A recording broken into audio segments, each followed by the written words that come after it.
My name is Kellyanne and I'm from Autodesk. And you can maybe see Paulette up here too from the ACE Mentor program. So this is a fun collaboration. We're super excited for you to join.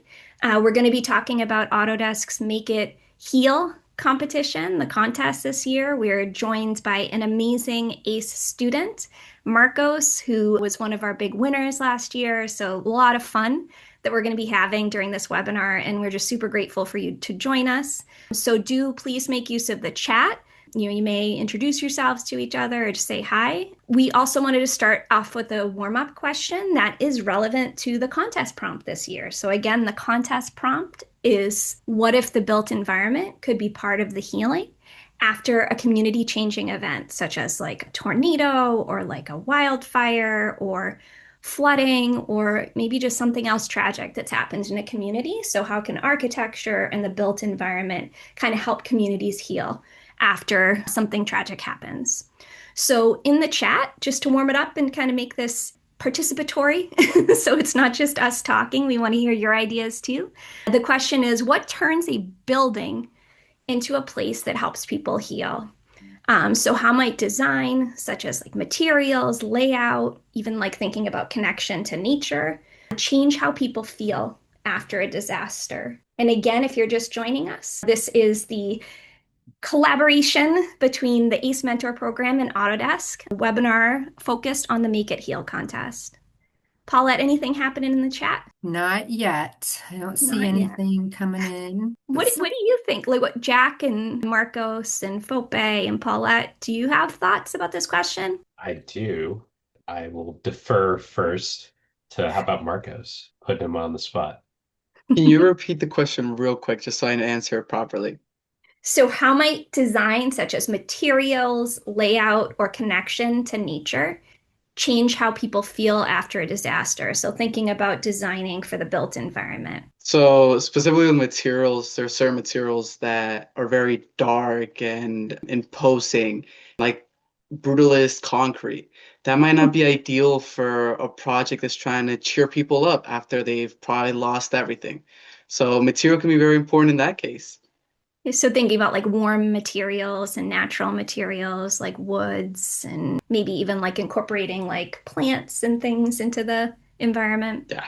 I did feel that personally, Marcos, about the brutalist architecture because I grew up in Boston, where we inherited a lot of brutalist architecture, including our city hall as well. So anything else in the chat? Thank you, Marcos. Yes. Cozy and connected to nature. Let's see. The chat is people with empathy, lots of plants, and brightful colors. Colors are really Came through. important. And then, in my opinion, something cozy and connected to nature, whether it be something half indoors and outdoors, or something comfortable with an open design and plants, something with lighter colors, nothing overwhelming. Now they're coming in quick. I'm like, I have to go up. Yeah, this question is for everybody, not just for the speaker. So feel free to add it in. And then the next one, I think that a building that incorporates inclusivity and places for everyone can make everyone feel safe, as well as a place that has nature and a laid back vibe. We're currently actually right now, I forgot to put in the slides, but I am going to be sharing Tinkercad today. And we have Tinkercad challenges that are running all the time. And one of the ones that is live right now is a healing learning space Tinkercad challenge. So that might be a fun way for you to get started as well. And one of the things in thinking about like a healing learning place, someone said that like kind of places that can be like both inside and outside. Another one is like places to kind of like shelter. So like little nooks and crannies where it's like you're still connected to like the main kind of space, but you're also kind of have your own sort of privacy to maybe like reset if you're, feeling big feelings. I'm going to get started with the formal program, but do please, this chat is your chat, so please feel free to share ideas with each other, reactions, questions in the chat. So again, my name is Kellyanne Mahoney. I'm a marketing manager at Autodesk. I'm on the education team. Prior to joining Autodesk, I was a teacher in the Boston Public Schools for 13 years. So kind of straddling both worlds of technology and education, as is Fope as well, who's going to be speaking tonight. So we do have goals for this webinar. We hope that you learn from us some ideas of how emerging technologies and trends, our Autodesk research team where Fope works is a well of information on new exciting things in the construction industry. around technology. So we'll talk about that a little bit. And just also like thinking about how professionals in the construction industry are using this technology in order to make a better world. And probably why you're here is we hope that through this webinar, students will discover resources that will help you to continue your learning, to inspire you to, design what's next, and to think about funding your education. So before we begin with the formal program, I wanted to just stop so that Paulette can introduce herself from the ACE Mentor program. She'll be kind of watching the chat and interrupting us if you have questions. Paulette, you want to say hi? Yeah, great. Thank you, everybody. I'm Paulette Dallas. I am with the ACE Mentor program, but I too was an educator. I taught fourth and fifth grade for a long time in the Los Angeles, Orange County area. Right now, my position at ACE National is working with our partners and with Autodesk. This is how we are able to bring you this wonderful webinar, and this opportunity is through our wonderful partnership with them. With ACE being part of construction, we are heavily, helping to guide students into the built environment, also into the trades. And Autodesk has been a great supporter with that. We're really excited for everybody today. And I'm going to turn it over to Jack, my coworker, who's going to talk a little bit about the ACE Mentor program. Thank you. Thank you, Paulette. And the first question for everyone, how do you even get involved in the ACE Mentor program? What is the ACE Mentor program? Can we just pause for 1 second? I just wanted to go over the overview for the students so sure. they know Go for it. Yeah. everything that's happening. And Paulette, I forgot that I wish you were my fourth grade teacher. I forgot that you're an elementary school teacher. I'd go back to the fourth grade just for that, Paulette. So just so you have a sense of what's happening. So Jack is going to begin by talking a little bit about the ACE Mentor program. We welcome students from all over the place to join this webinar, but we do hope that students might be interested in learning about how they can join ACE if they're not ACE students yet.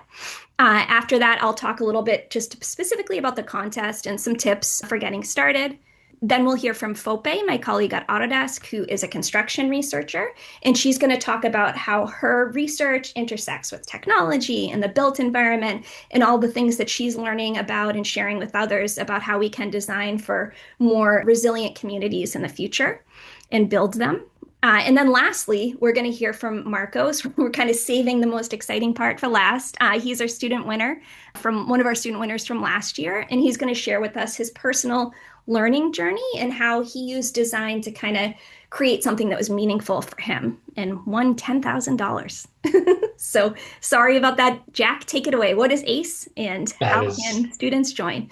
That is okay. And I will introduce myself as well. I'm the South Regional Director of ACE. I'm also an alum of ACE and an architect, so this competition is quite the passion point for me. And actually, I had the distinct honor of working with Marcos when I was a mentor in the program as well. So really happy to be here. But for those of you that are less familiar with ACE, we are a national nonprofit that works with high school students to engage, excite, and enlighten students to consider pursuing careers in architecture, engineering, and construction. And we also support them through their post-secondary education and training. So mentorship is a lifelong skill, and we help them at every step of the way. So next slide. Thank you.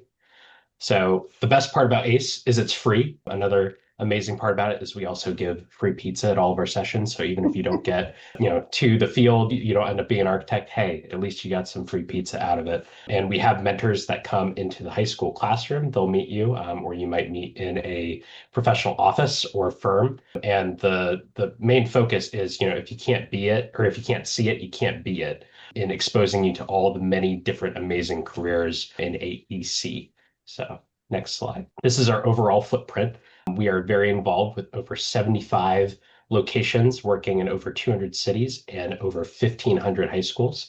And we also, as part of the program, give out tons of scholarships to help you on your way as well. So if you have ACE locally, you can use our Find the Program tool on our website, and highly encourage you getting involved. Another amazing statistic that is not on here as well for our 5,000 mentors, 10% of them are alumni as well. So people that go through the program, they believe in it and they want to give back. So we hope you'll consider getting involved. And if you want to talk to me, if you want to connect with us on social media, you can use the QR code there as well. And the last thing I'll say for this competition for Make It Heal, as an architect, our role is to protect the health, safety, and welfare of the public, right? We have a huge responsibility in doing that. And, there's codes and compliance, but it's also about going above and beyond, which is exactly what this competition is all about. How can we heal on top of just meeting the minimum requirements? So excited. That's so cool, Jack. Thank you. And I love how you were an ACE student and now you're helping ACE students. So come in full circle. That's so cool.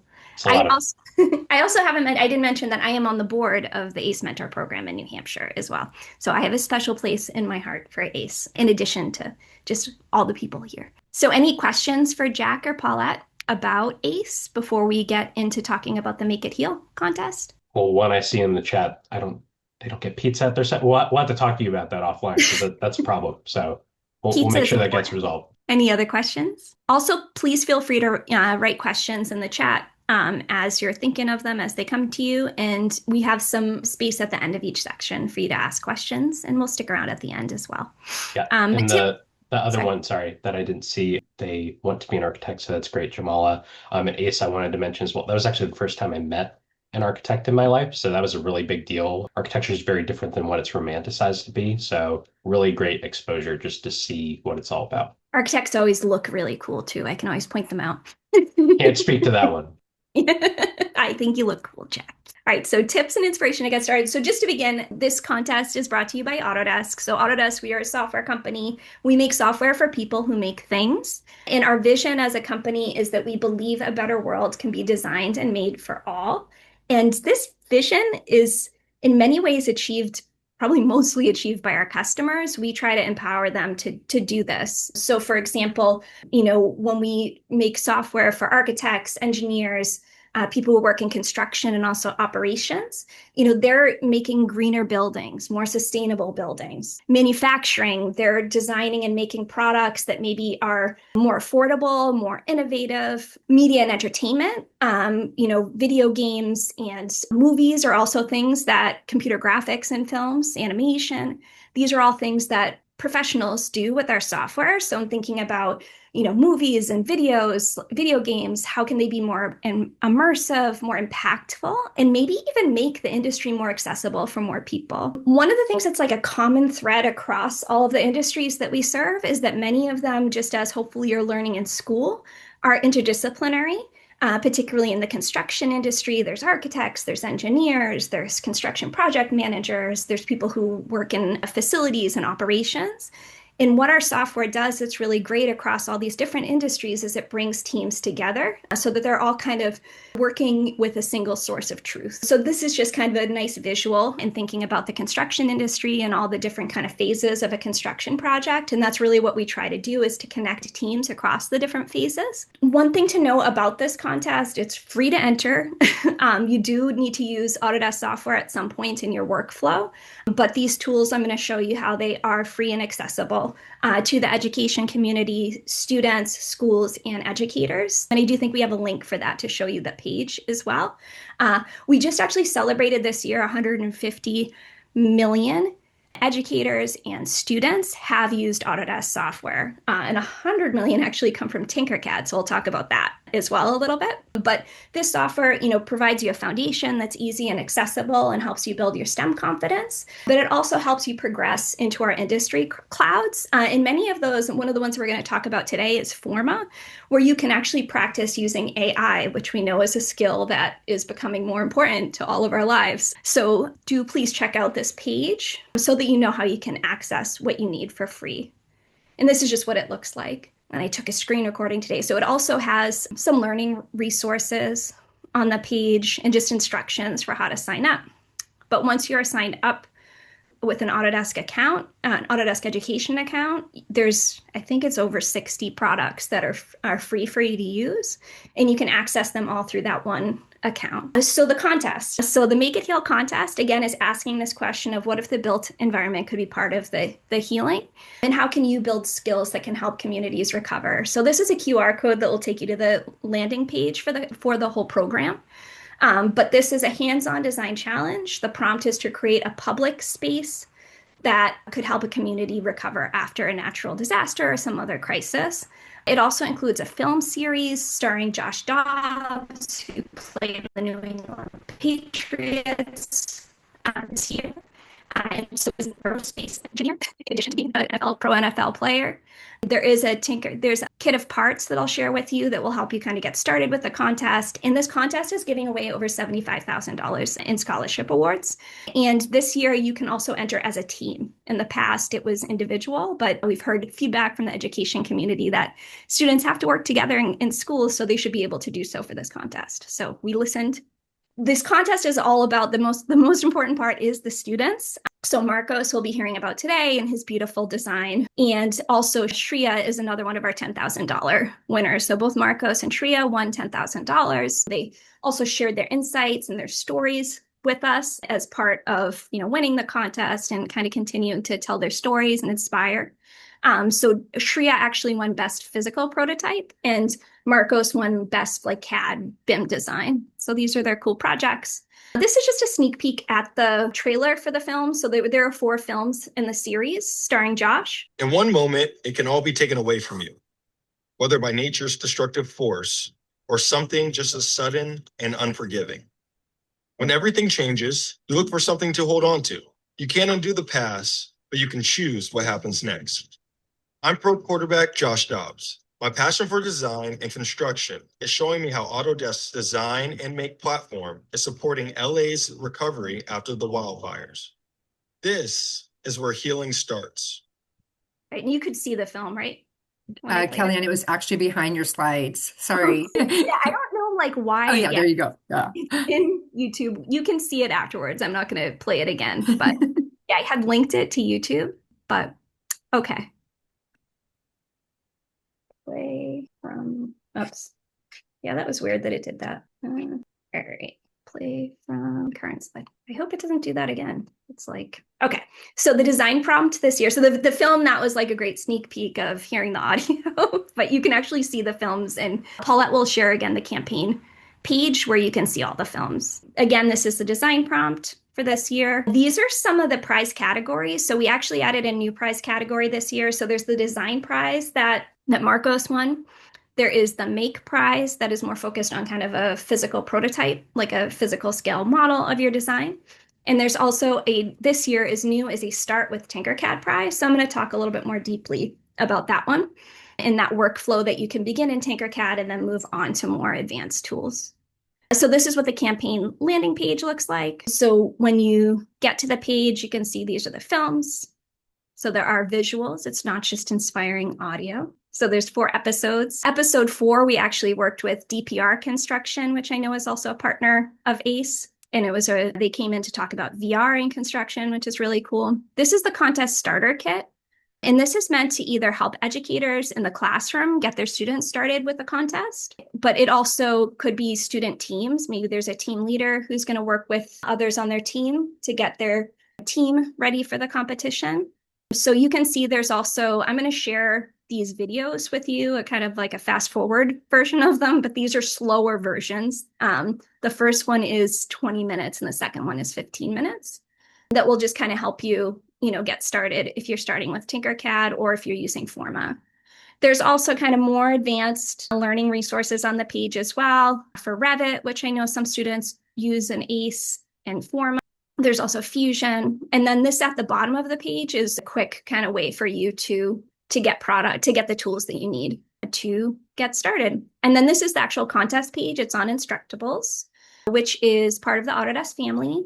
It's a place where you can get inspiration for cool projects and also can, share your ideas and projects that you've done. And it's also a platform for contests as well. So all of our student contests, for the most part, are run on Instructables. So you can see here, these are the prizes. So there are $10,000 scholarship awards, $5,000, $1,000, $500, and $50.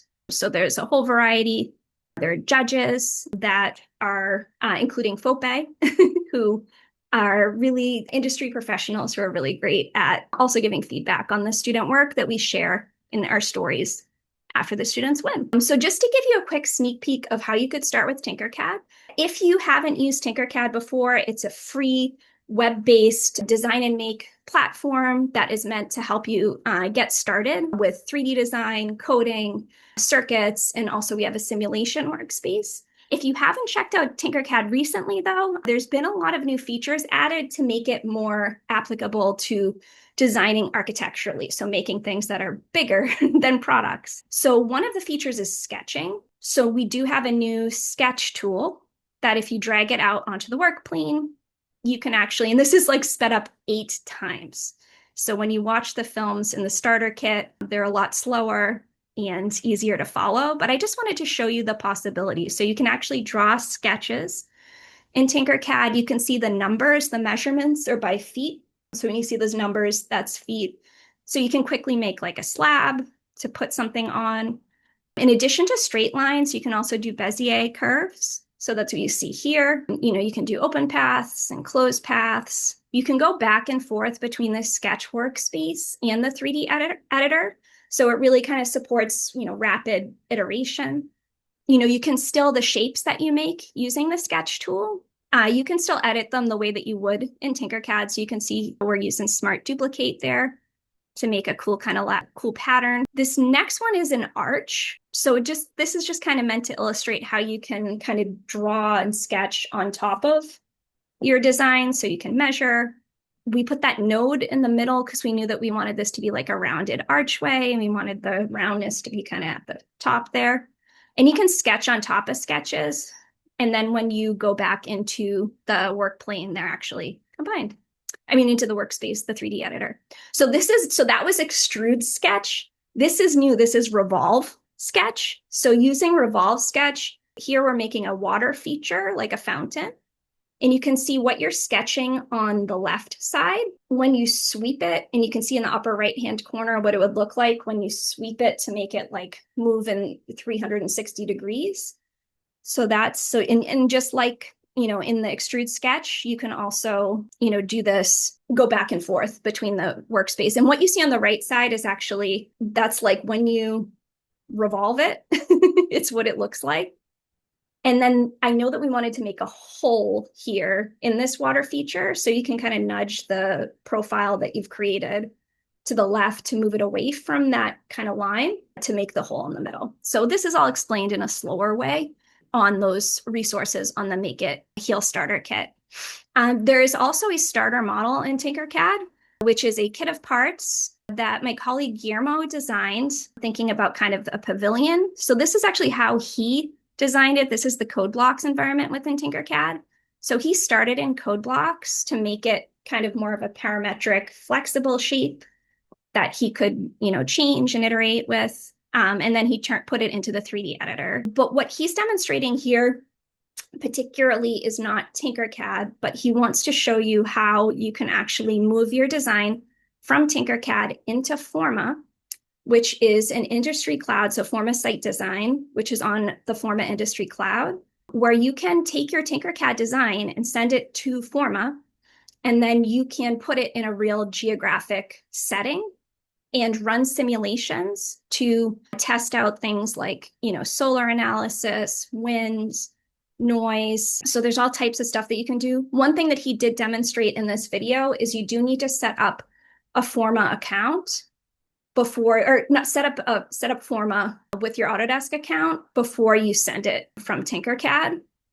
And you also do need to set up a hub within Forma so that you can send your design to that project. So it's all explained in the video. So what he's doing here is that was a solar analysis. He also did wind. And then this is just kind of showing you how you can set up a site in Forma with you just type in the address. So I know that was really fast, but I just kind of wanted you to see the possibilities of what you can do. Last thing I just want to say is about judging. Oh, also the deadline for the contest is May 26th. So you still have a lot of time to get started if you haven't started yet.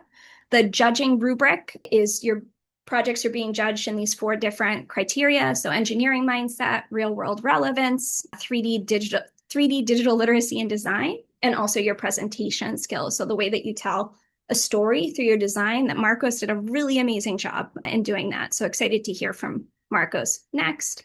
So this is just a little bit more of an explanation of how you can achieve these things through your design or your team's design.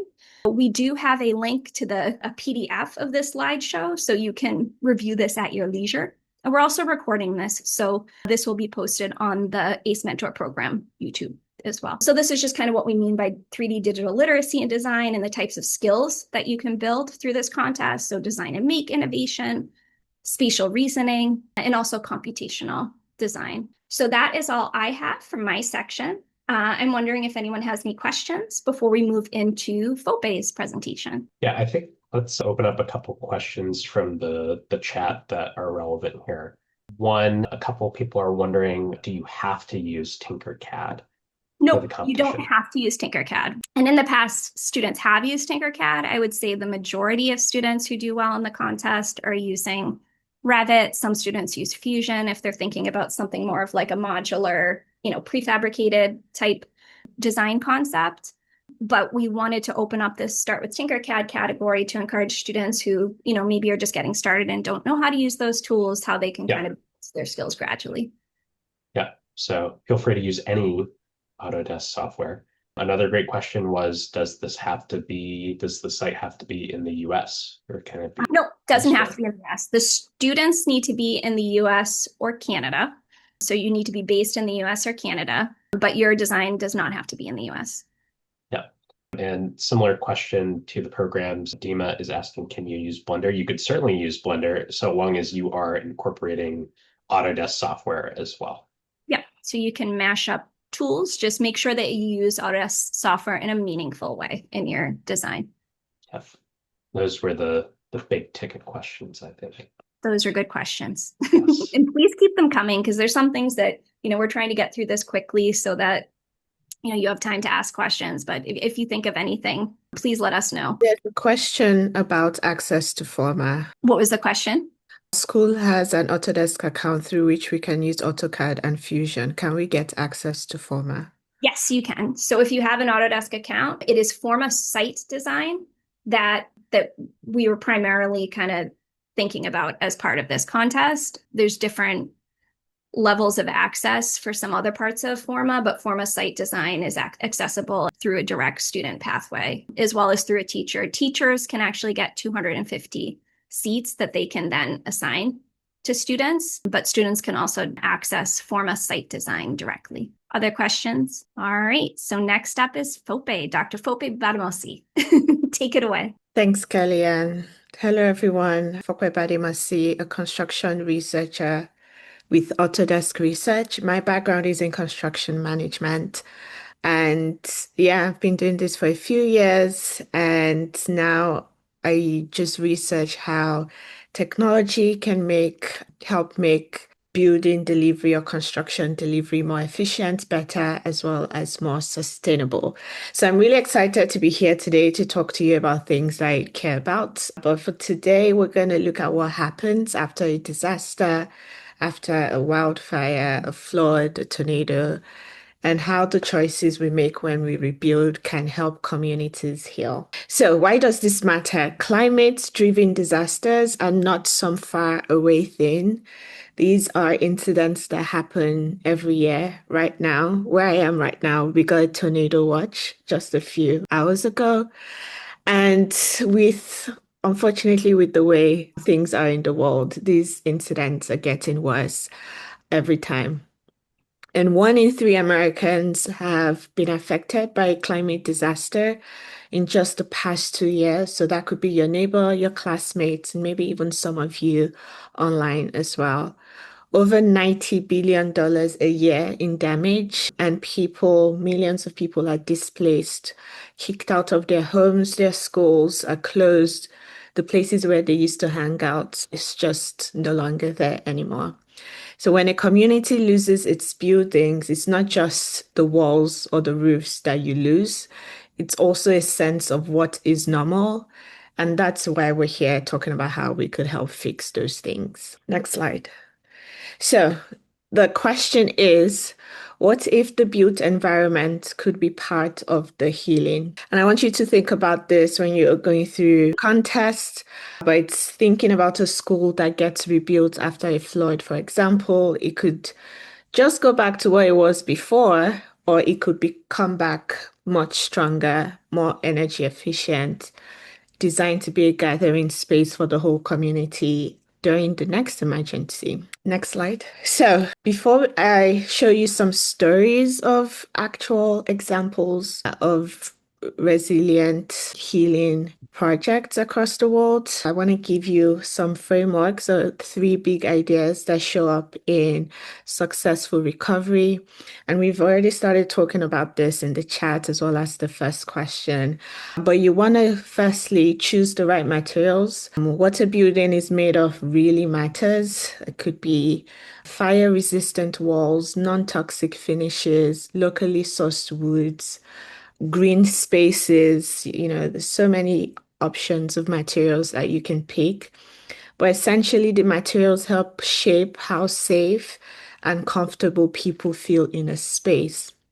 And when you use materials that are familiar to a community, it could help restore a sense of home. The second is to design for the climate. So where you place a building, how it faces the sun, whether it has natural ventilation, flood barriers, green spaces, all of those determine whether the building can handle what comes next and whether the people inside feel good day to day. And the third one is to think circular, so think more long term. If you're not familiar with the circular economy or circular building design thinks about keeping materials in a closed loop.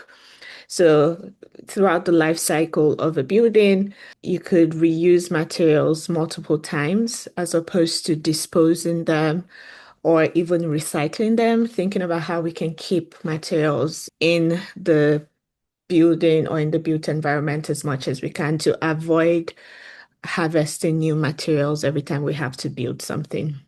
So circular design also is about thinking about building something that works today, but also something that can adapt for future uses. So a temporary shelter that can become a permanent community center.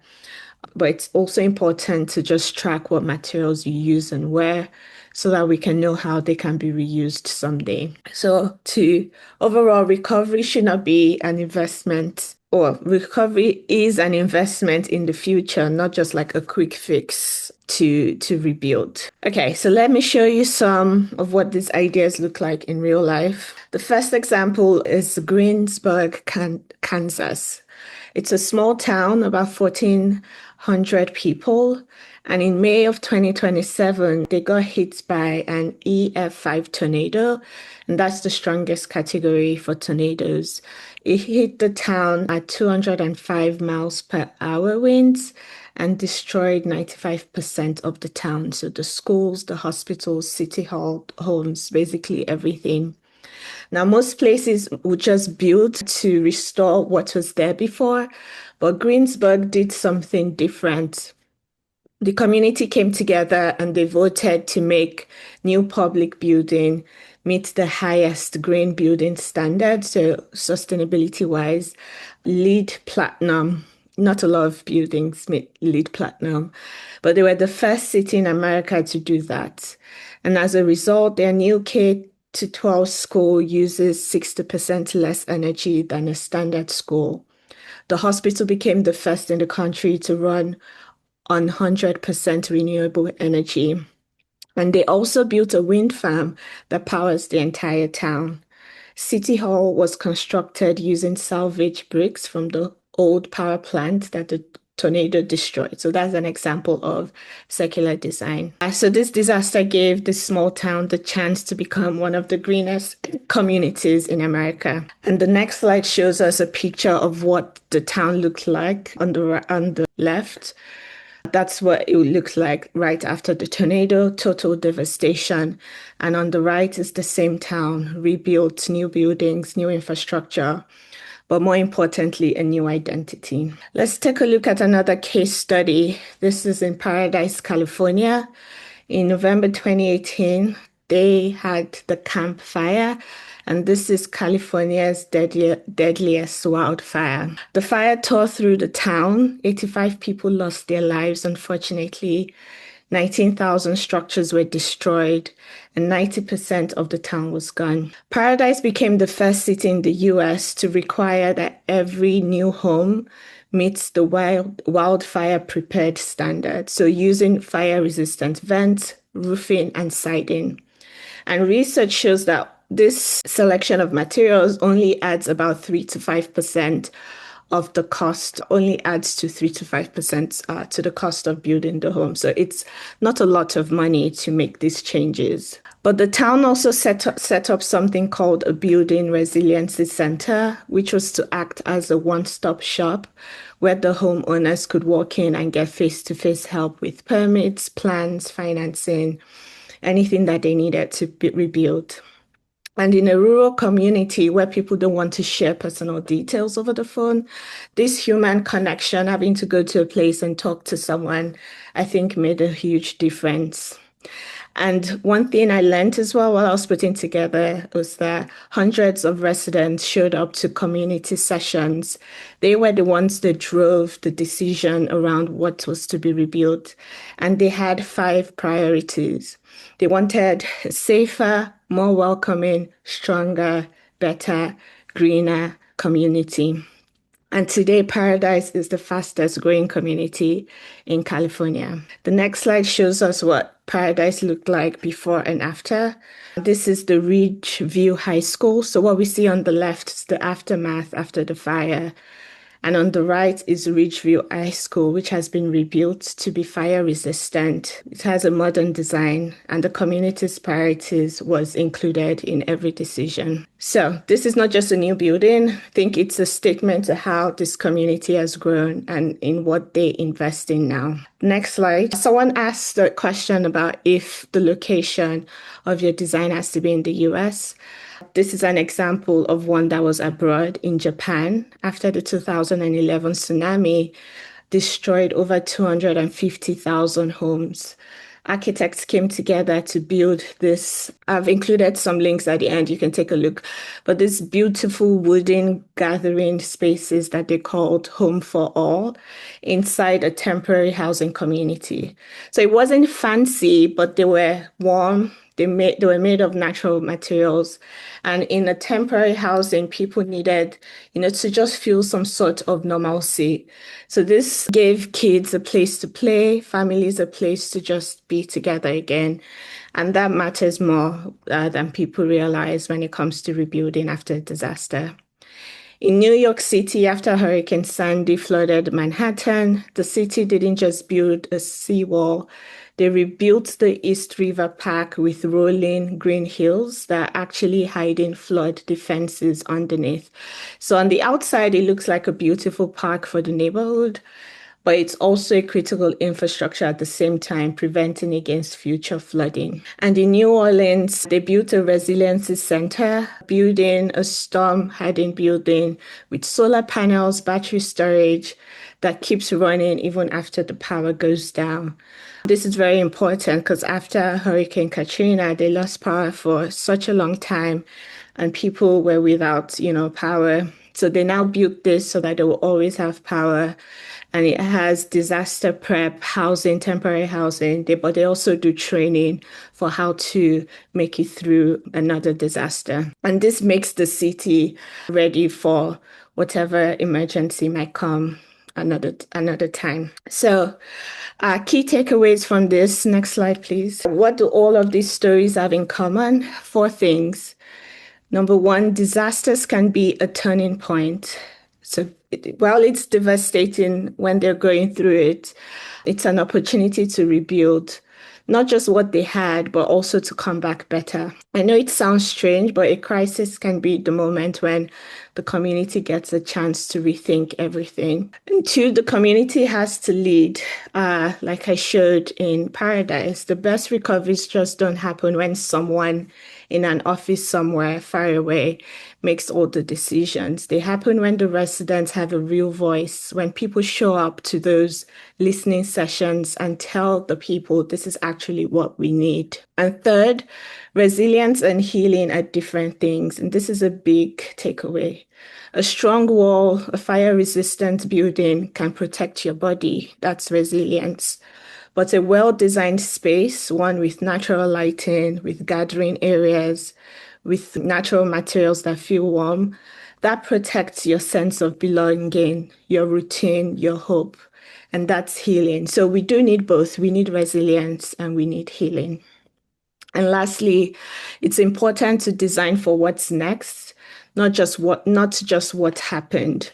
Right? So smart material choices and flexible design means that the investments we make in recovery serve communities for generations to come, not just until the next storm or the next disaster, but to live on for many more generations. Next slide. So I've been talking a lot about communities and buildings and design principles, but the real reason we're here tonight, the people who are going to design, build, manage the next generation of resilient buildings and healing spaces, that's you guys. So if you're interested in architectural design, you'll be the one choosing materials and layouts that restore dignity. And if you're interested in construction or learning a trade, you'll be the one bringing these resilient designs to life. The skills you're building right now, they're skills that make recovery real. And if you're into technology or engineering, there are tools like BIM and digital twins, material tracking that help us plan for the long term. So it doesn't really matter where you are, if you're in high school, if you're almost in college, if you're in a trade school, we need every kind of talent in the built environment. The next communities that are going to face disasters, the wildfires, floods, storms, they're counting on your generation to build something better. So to close, I'll leave you with this. Next slide, please. Oh, yes.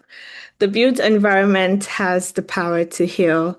And when we design with empathy, build with intention, and plan for the long term, we don't just build structures, we restore communities. So that's all I have for you tonight, but I'm looking forward to seeing all you're going to create in this contest. And the last slide is just some links to resources of some of the examples I mentioned tonight, but there's so many much more out there. Thank you. Dr. Fope, I feel healed by your presentation. It began with me worried about Fope being somewhere where she's going to get hit with a tornado, and I'm still worried about you. But I just feel like I feel hopeful now after hearing that. So thank you for that. Also, with the film series that we created, we used as an example the wildfires in Los Angeles. So if you watch the film series, you'll see a hopeful story of how everyone's kind of working together. We worked with a nonprofit we're still working with a nonprofit called the Foothill Catalog Foundation, which was like a group of architects that got together to help families recover and people recover who've lost their homes from the wildfires. So with all of the things that we worry about in the world today, it's like there's also people, coming together with hope for the future to make things better. So thank you, Fope. And Fope is also a judge. So I do wonder, one, does anyone have questions for Fope about her presentation?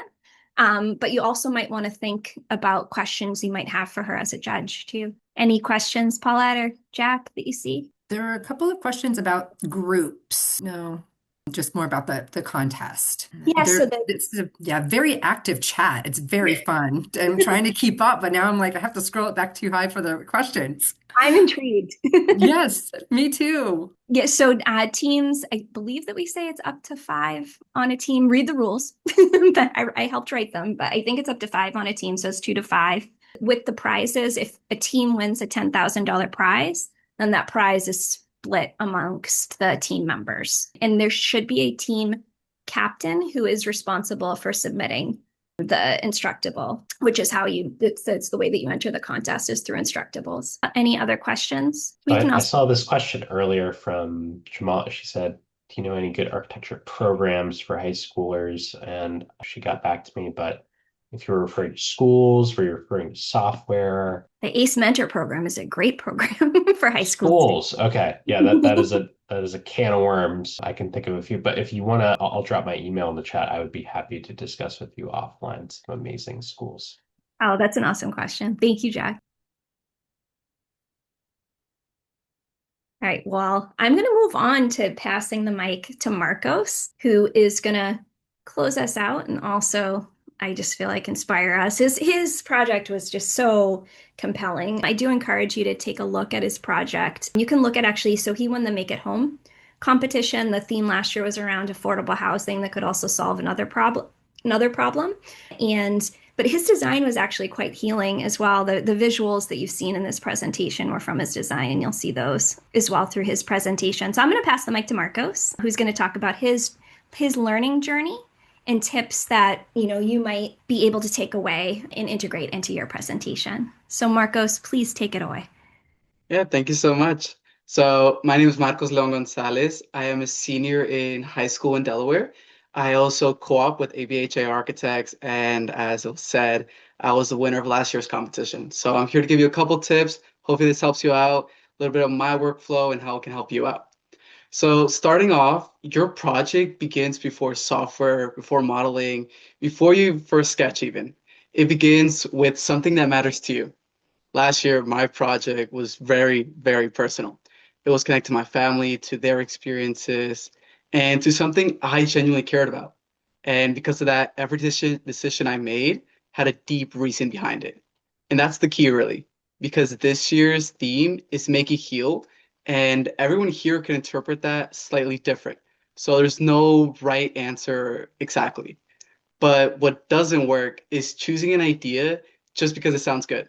When your project actually connects to you, your experiences, your observations, or something you've seen in your community, you naturally go deeper. You think more crucially, you design with more intention, and your project becomes more than just an assignment. So whatever direction you take with Make It Heal, make sure it's something you actually care about. Next slide, please. So once you have your idea that actually means something to you, that's when the real work starts. Because your first idea isn't your best one. And that's not a bad thing. That's part of the process. For me, my project didn't start out as the version that I ended up winning. It went through multiple iterations, and each version solved a different problem. For me, my project sometimes had problems with layouts. Sometimes it's how people move through the space. Sometimes I realized that certain things didn't work out at all and it just had to be scratched. But that only happened because I was willing to go back, question it, and push it farther. And because of your idea really matters to you, that means it's worth improving. Iteration isn't just something that makes things look better. It's about making your idea stronger, clearer, and more intentional every time. That's where my project starts to separate from others, where I just kept going back and forth over the tiniest of details, because those details at the end are what make your project. Next slide, please. So once you have the idea you care about and you kept pushing through iterations, I needed a way to actually test it. For me, it was physical models.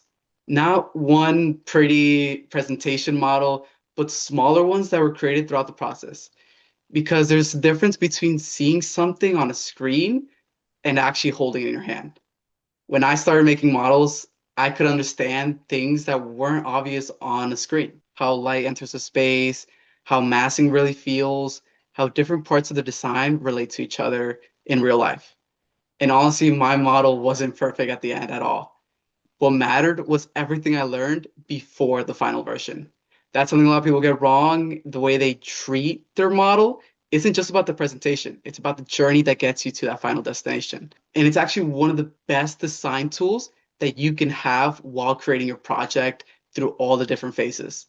So you don't have to focus on making something perfect right away. You get to learn, you get to fail a little, and you get to understand your design on a very deeper level. Because you understand it more, that means you can improve it more. Next slide, please. And then once you've tested your ideas in your own hands, the next step is to let someone else in. This is huge because no matter how much you care about your project, you will fall in love with certain ideas. When that happens, it's really, really easy to miss things that can be improved. That's why feedback matters. It's not criticism, it's a tool, a way to use your design from someone else's perspective. Maybe even someone who could be the person using your building.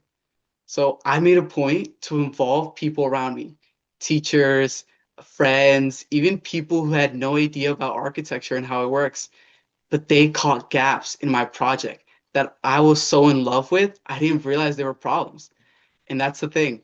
letting others challenge your thinking doesn't make you weaker. It makes your design stronger, more intentional, and ultimately creates a more impactful impact on the site you have chosen. So that's the core of what I wanted to share from you pretty briefly. It's about starting with something that matters to you, iterate and refine your ideas, and test them in the real world.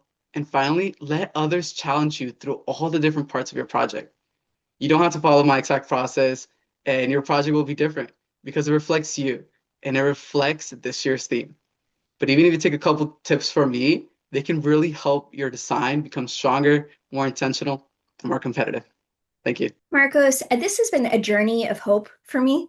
So it's just from Hope's presentation, I'm worried about her, the tornado, and that she's providing all these like hopeful examples. It's making me think like we can make a better world. And then I think like you, like the next generation is going to be the ones, I'm sorry that we've left you with this mess. But it's like I feel so much hope, particularly that last step of opening yourself up to critique, I think is something that is really takes a lot of maturity and kind of even confidence in your design skills to kind of open it up to others. So that was just amazing. Thank you, Marcos. I have like goosebumps now. This is just Thank you. I don't think, yeah, we just want to open it up to questions. We have a little time left. I'm going to stop sharing my screen so you can see us, right? And we can see you or your names. But so any other questions? One common question we had is how can viewers of the audience access the recording? Will that be sent out? So Paulette, can you address that one? Yeah, we're gonna get that. We'll get it posted on YouTube, and then yeah, we can send it out. Yes, I think we can send it out to the list that registered, so we can do that. But we will have it posted on YouTube, and I'm sure I think last year's might be there as well. But we will definitely have it's definitely recorded, and we will get it shared out with everybody.